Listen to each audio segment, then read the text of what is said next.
2월 27일 주일 영상 예배를 시작하시겠습니다. 찬송가 321장을 함께 부르시겠습니다.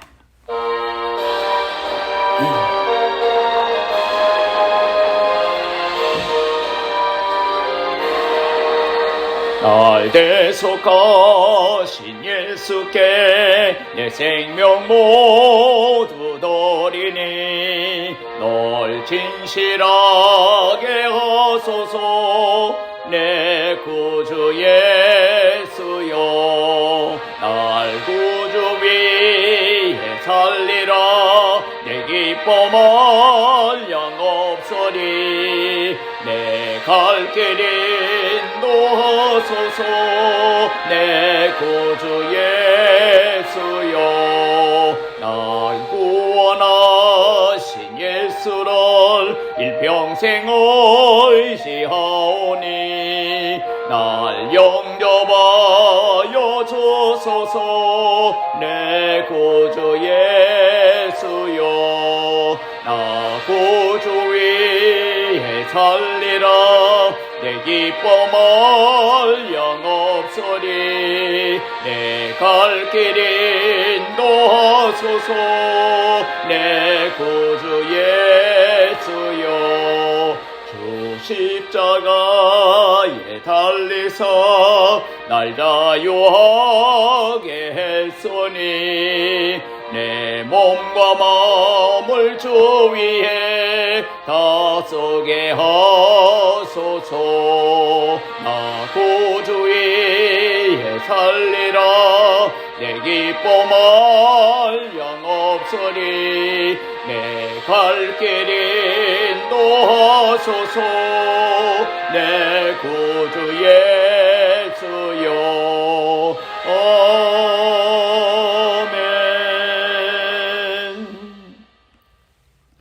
오늘 우리에게 주시는 하나님의 말씀은 신약성경 로마서 6장 1절에서 11절까지 말씀이 되겠습니다. 신약성경 247페이지입니다. 그런즉 우리가 무슨 말을 하리요? 은혜를 더하게 하려고 죄에 거하겠느냐? 그럴 수 없느니라. 죄에 대하여 죽은 우리가 어찌 그 가운데 더 살리요? 무릇 그리스도 예수와 합하여 세례를 받은 우리는 그의 죽으심과 합하여 세례를 받은 줄을 알지 못하느냐? 그러므로 우리가 그의 죽으심과 합하여 세례를 받음으로 그와 함께 장사되었나니 이는 아버지의 영광으로 말미암아 그리스도를 죽은 자 가운데서 살리심과 같이 우리로 또한 새 생명 가운데서 행하게 하려 함이라. 만일 우리가 그의 죽으심과 같은 모양으로 연합한 자가 되었으면 또한 그의 부활과 같은 모양으로 연합한 자가 되리라. 우리가 알거니와 우리의 옛사람이 예수와 함께 십자가에 못 박힌 것은 죄의 몸이 죽어 다시는 우리가 죄에게 종노릇하지 아니하려 함이니 이는 죽은 자가 죄에서 벗어나 의롭다 하심을 얻었습니다. 만일 우리가 그리스도와 함께 죽었으면 또한 그와 함께 살 줄을 믿노니 이는 그리스도께서 죽은 자 가운데서 살아나셨음에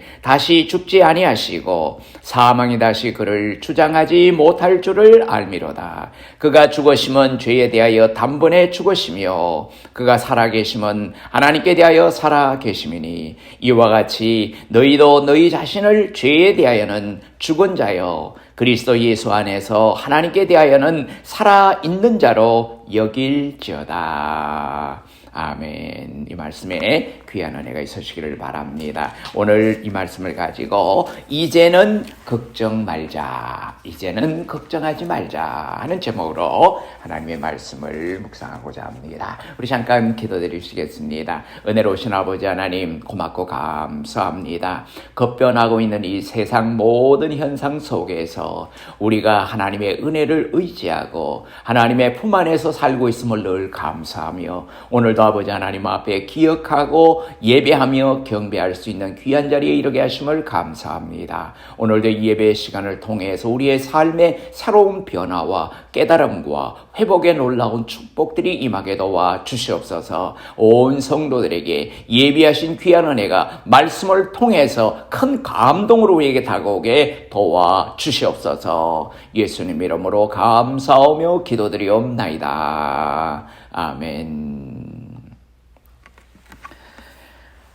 뉴욕을 떠나 샌프란시스코로 가던 센트럴 아메리카호가 바다 한가운데서 사고를 당했습니다. 물밑에 암초에 의해서 배 일부가 파손이 되어 물이 스며들기 시작하는 것이었습니다. 배는 점점 가라앉기 시작했고 구조 요청을 했습니다. 근데 구조선이 왔을 때 센트럴 아메리카호는 이런 전가를 보냈습니다. 기다려달라. 지금은 밤이라 성객을 옮겨 싣는 동안 혼란이 예상될 수가 있다. 그러니 내일 아침까지만 기다려달라. 구조선에서는 몇 번이나 빨리 성객을 이동시키자고, 이대로면은 위험하다고 이렇게 제안을 했지만은 계속해서 기다리라는 말뿐이었습니다. 드디어 아침이 되었습니다. 근데 구조선이 다시 도착했을 때, 다시 왔을 때는 센트럴 아메리카호는 바다 위에서 흔적도 찾아볼 수가 없었습니다. 이미 물속으로 침몰해 버린 것입니다. 주님께서 여러분에게 주신 소망은 어떤 것입니까? 하나님께서 은혜를 주실 때 거절하지 마시고 그 순간 주시는 순간에 받아들이시기를 바랍니다. 그리고 잠깐만 기다려주세요. 다음에 꼭 주님을 따를게요. 주님을 만날게요. 이런 핑계를 대지 마십시오. 지금이 바로 은혜 받을 만한 때인 것입니다. 주님께서 부르시는 은혜의 자리에 나가며 주님의 뜻을 분별해야 하겠습니다. 한 젊은 처녀가 두 남자 사이에서 고민하고 있었습니다.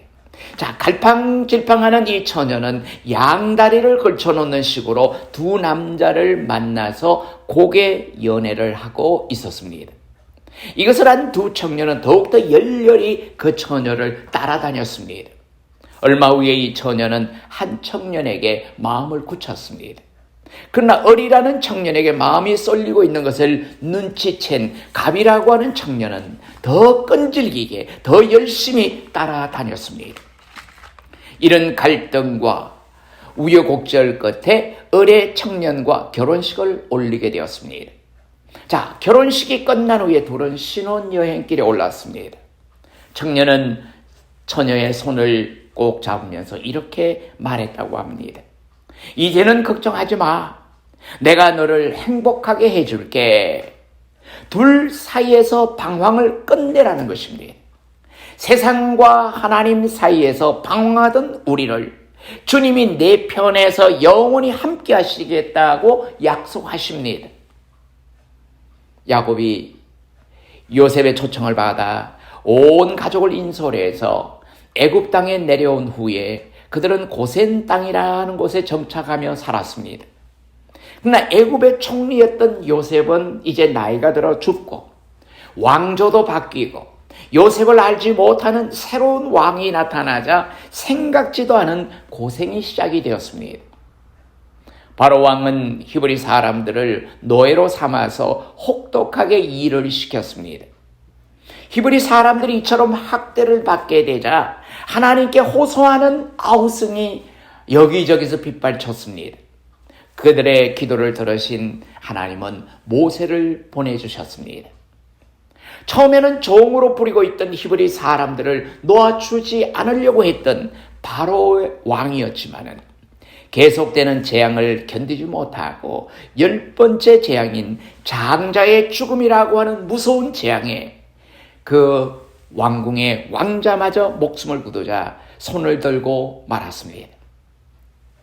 히브리 민족은 애굽에 내려온 지 430년 만에 종의 위치에서 해방이 되어 고향을 향해서 출발할 수 있게 되었습니다. 그러나 수백 년 동안 히브리 민족을 노예로 부리고 있던 이 바로 왕은 그렇게 쉽게 놓아주려고 하지 않았습니다. 기병대를 이끌고 맹렬하게 추격을 해왔습니다. 흙먼지를 일으키며 달려오는 바로의 군대를 본 이스라엘 사람들, 이 히브리 사람들은 두려워서 어쩔 줄 몰라 했습니다. 이때 하나님은 이렇게 말씀하셨습니다. 출애굽기 14장 13절과 14절 말씀에 너희는 두려워하지 말고 가만히 서서 여호와께서 오늘 너희를 위하여 행하시는 구원을 보라. 너희가 오늘 본 애굽 사람을 영원히 다시 보지 아니하리라. 여호와께서 너희를 위하여 싸우시리니 너희는 가만히 있을지어다. 과연 하나님께서 홍해를 가르시고 히브리 사람들을 건네주셨을 때 바로의 군대는 더 이상 추격을 할 수가 없었습니다. 아니, 바로의 군대는 모두 다 물속에 빠져서 수장을 당했습니다. 그뿐만 아닙니다. 홍해를 건넌 후에는 다시 애굽으로 돌아가고 싶어도 이제는 돌아갈 수가 없습니다. 홍해를 다시 되돌아올 수 없기 때문입니다. 오직 하나님이 약속하신 앞을 향해서, 가나안을 향해서 나아갈 뿐이었습니다. 바울 사도는 이 홍해 사건을 이렇게 표현을 했습니다. 고린도전서 10장 1절과 2절 말씀에서 형제들아, 나는 너희가 알지 못하기를 원하지 아니하노니 우리 조상들이 다 구름 아래에 있고 바다 가운데 지나며 모세에게 속하여 다 구름과 바다에서 세례를 받고 라는 말씀이 나옵니다. 자, 홍해의 사건을 민족적인 세례라고 본 것입니다. 물속에서 다 죽었다가 살아난 것 같은 이런 세례의 의미를 두고 표현한 것입니다. 이처럼 세례라고 하는 것은 새로운 삶의 출발인 것입니다. 과거의 삶은 이미 죽은 삶이고 새로운 삶으로 시작이 된 것입니다. 지금까지의 삶을 청산하고 이제는 그리스도와 하나가 된 삶을 살아가는 것입니다. 세상의 유혹을 떨쳐버리고 주님과 동행하는 삶을 사는 것입니다. 안타까운 것은 세례를 받아 하나님의 자녀가 된 성도들이 자신의 신분을 확신하지 못하고 두려움과 염려 속에서 살아가고 있다는 사실입니다. 오늘도 많은 크리스찬들이 여러 가지 상황 속에서 두려움에 빠져 있고 또한 절망적인 순간에 모든 것을 포기하는 이런 절망적인 모습을 보여줄 때가 있습니다. 물론 여러분이나 저나 본래의 신분인 하나님의 자녀의 지위를 잃어버리고 살아왔던 것은 사실입니다. 죄의 노예가 되고 마귀의 노예가 되고 죽음의 노예가 되었습니다. 욕심에 매여 살고 정욕에 매여 살고 환경에 매여 꼼짝없이 묶여 살았습니다. 그러나 이제는 안심하십시오. 이제는 두려워하지 말고 걱정하지 마십시오. 우리는 이 모든 것에서 해방되어 하나님의 자녀가 된 것입니다. 과거의 나의 삶을 돌아볼 필요가 없습니다. 과거의 나의 삶에 묶여 있을 필요가 없습니다. 이제는 모든 것에서 자유로워졌고 이제는 하나님의 자녀가 되었기에 내가 하나님의 모든 권세를 누릴 수 있는 자리에까지 이르렀다고 하는 사실입니다.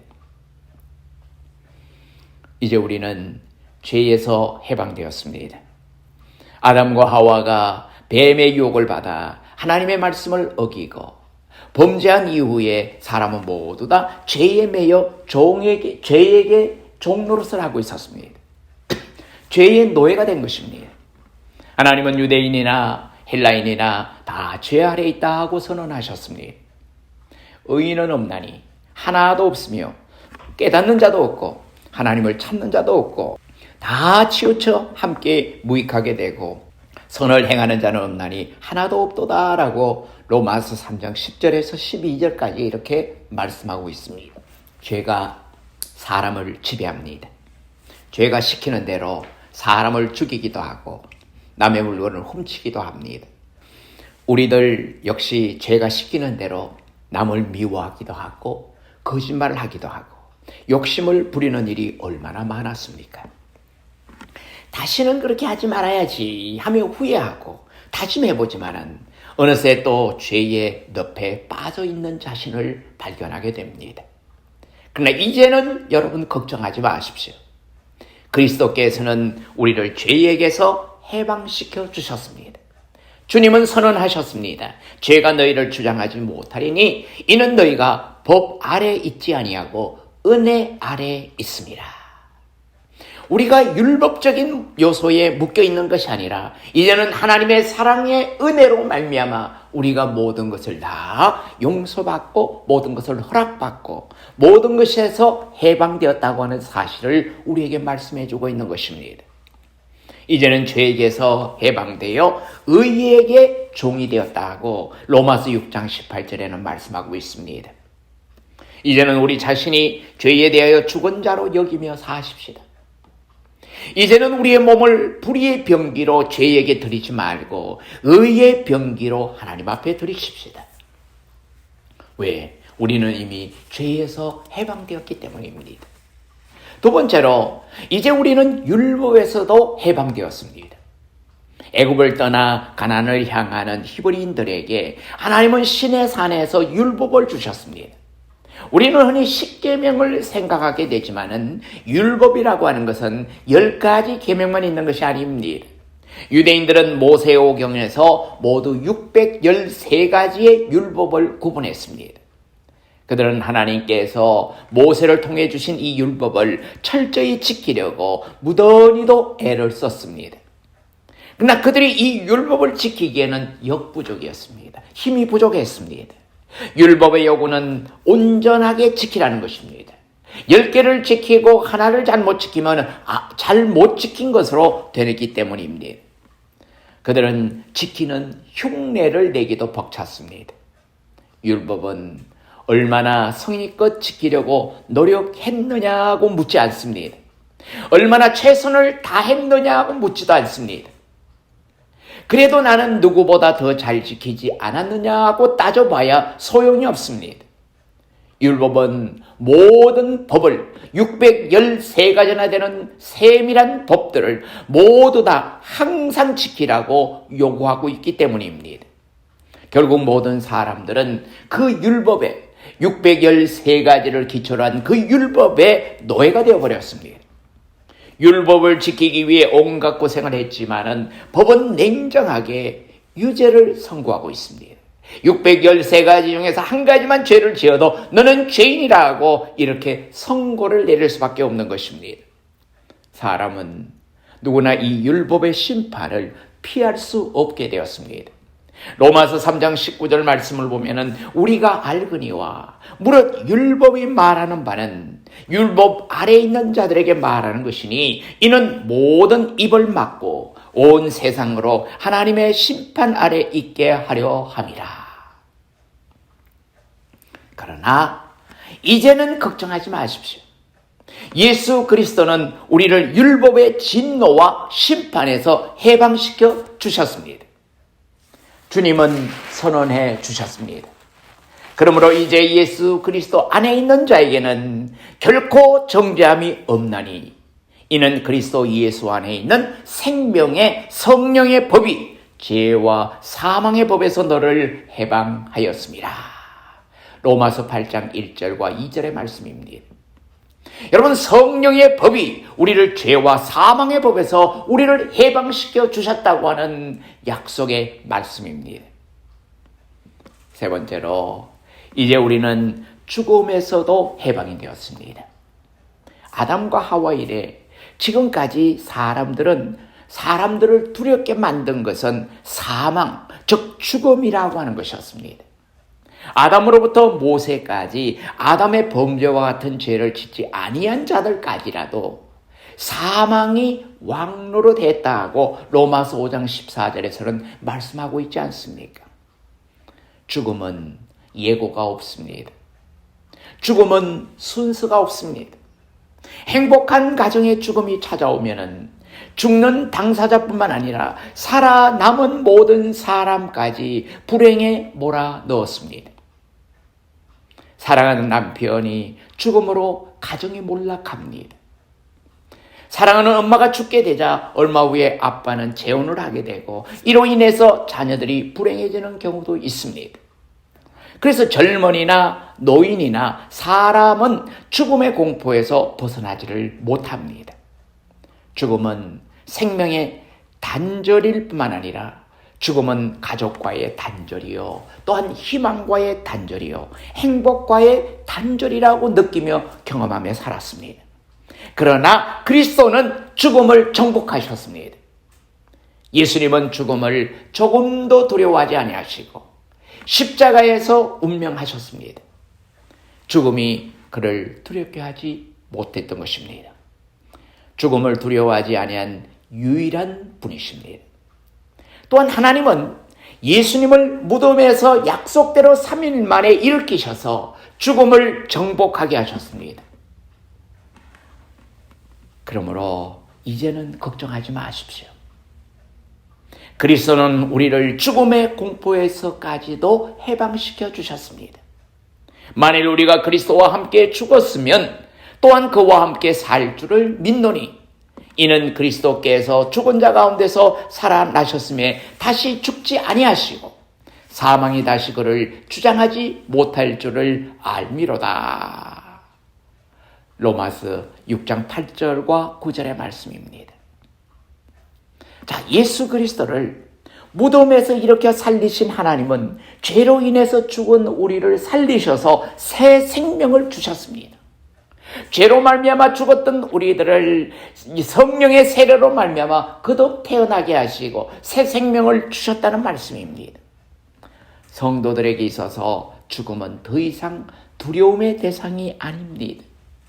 힘든 일을 마치고 쉬는 것이라고 생각하시면 됩니다. 단순히 새로운 세계로 떠나는 것입니다. 여러분이 아시는 D.L. 무디 선생은 여러분 어느 날 신문에서 D.L. 무디가 죽었다 하는 기사를 읽게 되실 것입니다. 그러나 여러분은 그 말을 믿지 마세요. 나는 죽은 것이 아니라 지금보다도 더 좋은 것으로 옮겨 살게 되었다고 하는 것뿐이니까요. 라고 이렇게 말을 했습니다. 피터 마샬 목사님께서 세상을 떠나실 때의 이야기가 있습니다. 마샬 목사님의 임종시간이 가까워자 부인이 눈물을 흘렸습니다. 그때 목사님은 빙그레 웃으시면서 내일 아침에 다시 만납시다 라고 말씀하시며 돌아가셨다고 합니다. 우리는 이렇게 외칠 수가 있습니다. 사망아, 너희 승리가 어디 있느냐? 사망아, 내가 쏘는 것이 어디 있느냐? 사망이 쏘는 것은 죄요, 죄의 권능은 율법이라. 우리 주 예수 그리스도로 말미암아 우리에게 승리를 주시는 하나님께 감사하노라. 고린도전서 15장 55절에서 57절까지 내용입니다. 여러분, 우리가 항상 우리는 죽음의 권세를 이기고 승리하는 모든 것을 허락하신 하나님께 우리는 감사하며 살아야 하는 것입니다. 사랑하는 성도 여러분, 이제는 걱정하지 마시기를 바랍니다. 그리스도는 우리를 죄에서 해방시켜 주셨습니다. 율법에서도 해방시켜 주셨습니다. 또 우리를 죽음에서도 해방시켜 주셨습니다. 세상에 우리가 살아가면서 여러 가지 힘든 일들도 경험하게 되고 여러 가지 난관에 부닥칠 때도 있고 여러 가지 어려움 속에서 우리가 때로는 고민할 때도 있습니다. 그러나 이제는 걱정하지 마시기를 바랍니다. 이런 영원한 해방을 누릴 수 있는 이런 축복을 약속하신 하나님의 은혜를 늘 감사하며 살아가십시다. 자, 이런 모든 것을 누리면서 살고 있다는 것은 우리에게는 큰 축복이요, 하나님의 놀라운 약속이 우리에게 임하고 있다는 사실입니다. 여러분, 이 귀한 생명, 영원한 생명, 영원한 해방을 약속받은 우리 모두들 하나님의 놀라우신 은혜를 날마다 누리고 살 수 있는 아름다운 축복, 아름다운 은혜가 넘치시기를 주님의 이름으로 축원드립니다. 기도드리시겠습니다. 은혜로우신 아버지 하나님, 고맙고 감사합니다. 우리는 여러 가지 부족하고 연약한 부분 때문에 그곳에 묶여서 우리의 앞을 바라보지를 못하고 우리에게 약속하신 신령한 것을 우리가 의지하지 못했음을 주님 앞에 용서를 구합니다. 이 시간 아버지 하나님 모든 것을 극복하고 초월하게 하신 아버지 하나님의 놀라우신 능력을 다시 한번 믿고 의지하며 감사하며 살아갈 수 있는 우리 귀한 성도들이 다 되게 도와 주시옵소서. 주의 은혜 가운데서 오늘도 아버지 하나님 모든 것을 맡기고 살아가는 성도들, 여러 가지 염려와 근심 속에 있는 성도들 아버지 하나님께서 붙들어 주시고 절망 가운데서도 희망을 약속하시는 아버지 하나님, 모든 어려움에서 아버지 하나님 잘 견뎌내며 극복하며 승리하며 아무런 걱정 없는 삶 속에서 좋은 열매를 맺어 나아갈 수 있는 우리 귀한 성도들이 다 되게 도와 주시옵소서. 아버지 하나님 연로하신 성도님들에게 건강의 복을 허락해 주시고 맑고 깨끗한 영도 허락하여 주시옵소서. 사랑하는 성도들의 생업도 지켜주시고 삶을 통하여서 하나님 앞에 기쁨이 되고 하나님 앞에 더 큰 영광을 돌리며 살아갈 수 있는 은혜의 자리에 이르게 도와 주시옵소서. 주님 고맙고 감사합니다. 사랑하는 성도들의 아버지 하나님 삶을 지켜주시는 아버지 하나님, 특별히 아버지 귀한 사업체를 준비하고 곧 개업을 앞두고 있는 귀한 가정 위에 하나님의 놀라우신 은혜와 능력이 나타나서 아버지 하나님 놀라운 기적과 같은 역사들이 일어나고 안전하게 아버지 개업에서 좋은 아버지 결과들을 가져오고 많은 사람들에게 좋은 모습을 보일 수 있고 많은 사람들이 아버지 하나님 부러워할 수 있는 아름다운 삶을 통하여 하나님 앞에 영광을 돌리며 나갈 수 있도록 복을 허락해 주시옵소서. 또 아버지 하나님 이번 주에 또 한국에 여행하고자 계획하는 사랑하는 아버지 하나님 성도를 기억하여 주시고 그 발걸음이 아버지 하나님 은혜 가운데서 축복된 발걸음이요 복된 발걸음이요 하나님의 은혜가 풍성한 아름다운 발걸음이 되게 역사하여 주시옵소서. 모든 것이 합력하여 선을 이룰 수 있는 아름다운 성도들의 삶이 되게 인도하여 주시옵소서.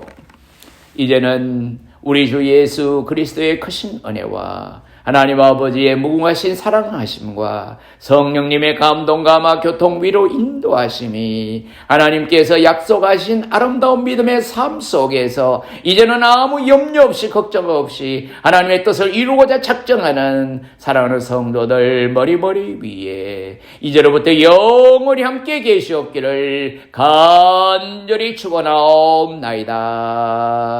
아멘.